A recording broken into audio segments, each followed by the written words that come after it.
here we go. So I got my Turing open. The first line I'm going to put on here is how big I want my graphics screen to be. And here's the code to do it. You write the word set screen, and then you do open brackets. Lab 6? Yeah, lab 6. Okay. Then you write the word graphics. Then you write a colon. Then you write 800. I'm just going to do 800 by 600. Those are in pixels, okay? Your monitor is, these monitors at school are usually 1200 by 800 or 1200 by 1000 pixels, little dots on the screen. I'll show you how big a pixel is in a second. Okay. So I'm going to make a run window that's 800 by 600. Not quite my whole screen, but a good portion of it. When I run my program, does it do anything? No, not yet, because I have to draw something in there for it to show up. So there's a whole bunch of draw commands in Turing. I'm going to hit F10 and just show you under index. If I type the word draw, we can see that there's a draw arc. You don't use that one too often. There's a draw box. The draw box procedure, let me read this for a second. The draw box procedure is used to draw a box on the screen with the bottom left and top right corners, of x1, y1 to x2, y2. So it looks like they're going to give us x1, y1 and x2, y2, and they want us to call this command, draw box, and they want us to give us an x1, a y1, just like on a math grid, x2, y2, and then a color as well. And I think for colors for now, there's 255 colors in Turing only. But you can also write a few in there. Like you can write a specific word in there like red or green or blue and it'll do it. So with that in mind, I'm going to try to draw a box here by calling that command. Just like I would have called square root. So I called draw box like that. And it's going to need 5 numbers in it. And let me just pull up that help one more time and see what those numbers are. It looks like x1 and y1 are the bottom left corner, like I said, and x2, y2 are the top right corner. So let me pick some random numbers and see what happens. I'm going to pick 200, 200 and 400, 400 for my x1, y1, x2, y2. And then I'm just going to write blue. And I'm going to run that. Whoa, look at that. It drew a screen, and it also drew a box on the screen. And every draw command, not only is there a whole bunch of draw commands, like draw dot, shows you that it can just draw 1 pixel. Draw oval, that's how you draw a circle. Draw polygon, that gets a little more complicated. We'll learn how to do that. Draw star, draw line. There's even a draw fill that acts like a paint bucket. Okay. Every draw command in Turing also has a draw fill option as well. So if I write draw fill box like that, it fills it in. Okay. Cool. So let me find out where 0, 0 is on this screen. It's going to be much like a math grid. So this point here is going to be 0 in the x. This point all the way over here will be 800 in the x. This point here will be 0 in the y. And this point all the way up here will be 600 in the y. Okay? So if I write 0, 0 here for my x position to start the box, like that, and I write 200 and 200 for my final position, my other corner of the box, should start at the bottom left of the screen and go up about 200 pixels, about a third of the way up the screen. Okay? And it does. Great. Okay, so now I know this point is 0, 0. If I wanted to fill my whole screen, I guess what I could do is write 800 here, because I know my screen's 800 wide, and I could write 600 here. And when I run that, it should fill my whole screen up. Okay, that looks cool. Yeah. Let's draw a circle on top of that. Draw, fill, oval is the command. It doesn't have to be a circle, but we're going to make it a circle here. Draw, fill, oval. Let's look at how many numbers it needs. It also needs 5 numbers. Notice it's saying it needs an X and a Y, an X radius and a Y radius, and lastly a color that is an integer. Or you could write, you could also write in the red, blue, yellow, green. I'm going to put a yellow one there. So let's look at this picture here. Looks like it just needs X and Y. The first 2 numbers are the center of the circle on the screen.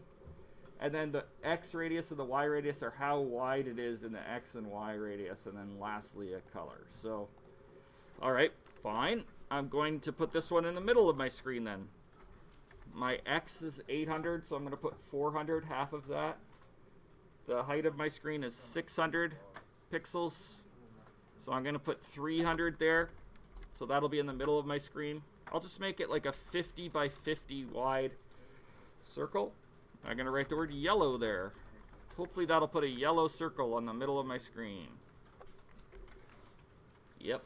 Kind of looks like a sun, eh? It looks better on my monitor. It looks weird on the overhead.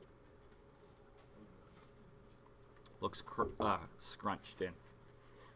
Cool. There's also a draw line and a draw dot command. Let's look at draw star as well. Draw fill star is another one. I'm just going to go to the help one more time to see how that one is set up. It's usually a pretty good help section in here. I also got a website I'll turn you on to that has like a Turing kind of handbook. Gives you all like the commands and stuff. Mr. Ortiz found it for us. Okay, so draw fill star, it looks like it's exactly the same as a box. You just kind of give it the size of the box you want and it'll put a star in it. Okay, so x1, y1, x2, y2. You just need the bottom left and top right corners.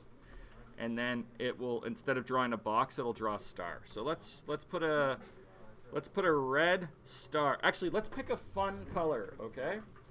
So I'm gonna put this star close to the top of my screen. So I'm going to go 700, 500.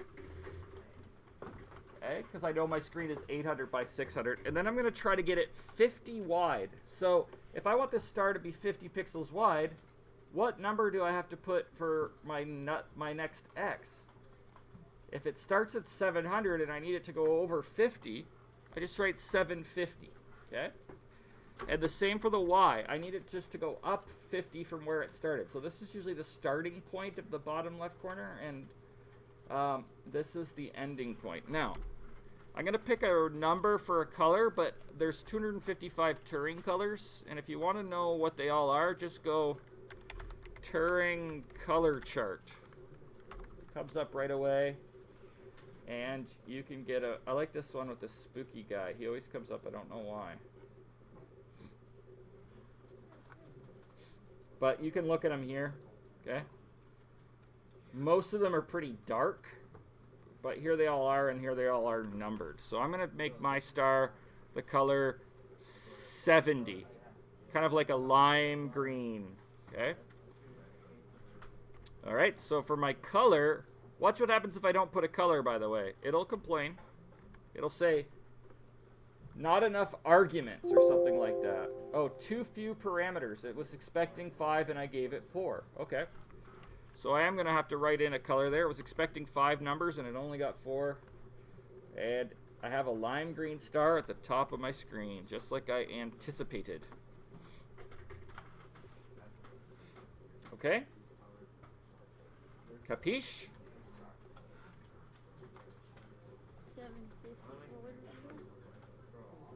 700, 500, 750, 550.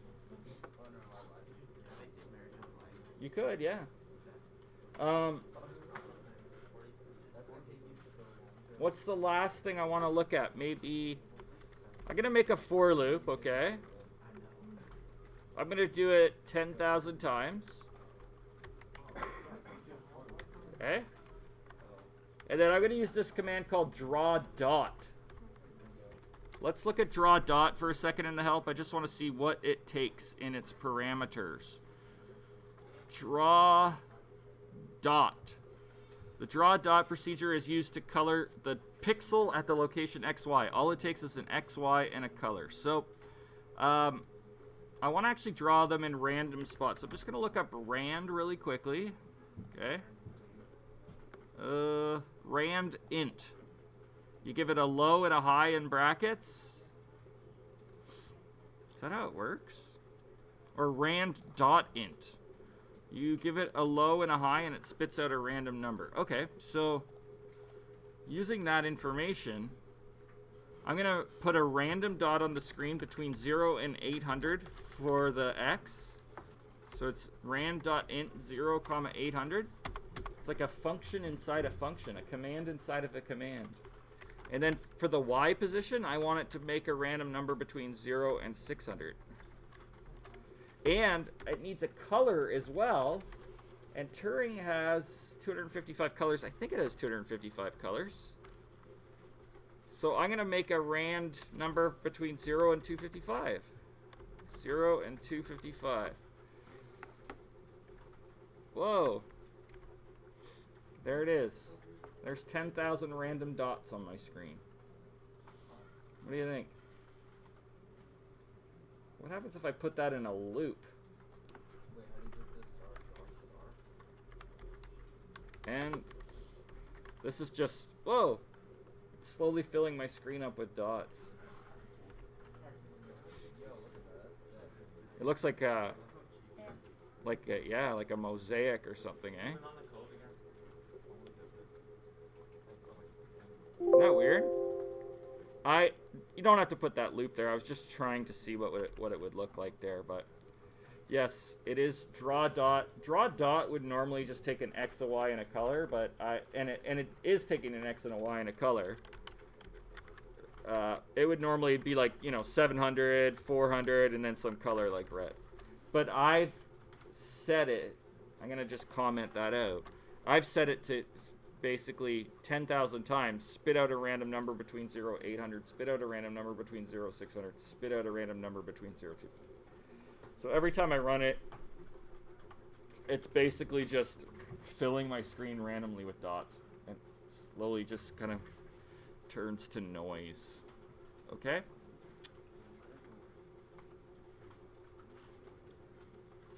See if you can get that running for yourself. Here's the instructions for the day. I'll go back to that code in 1 second here.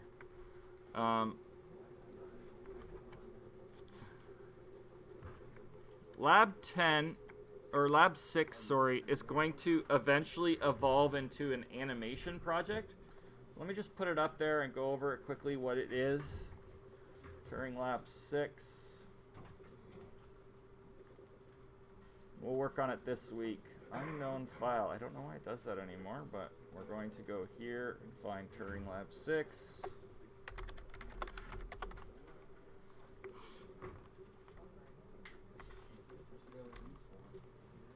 Hopefully I have it.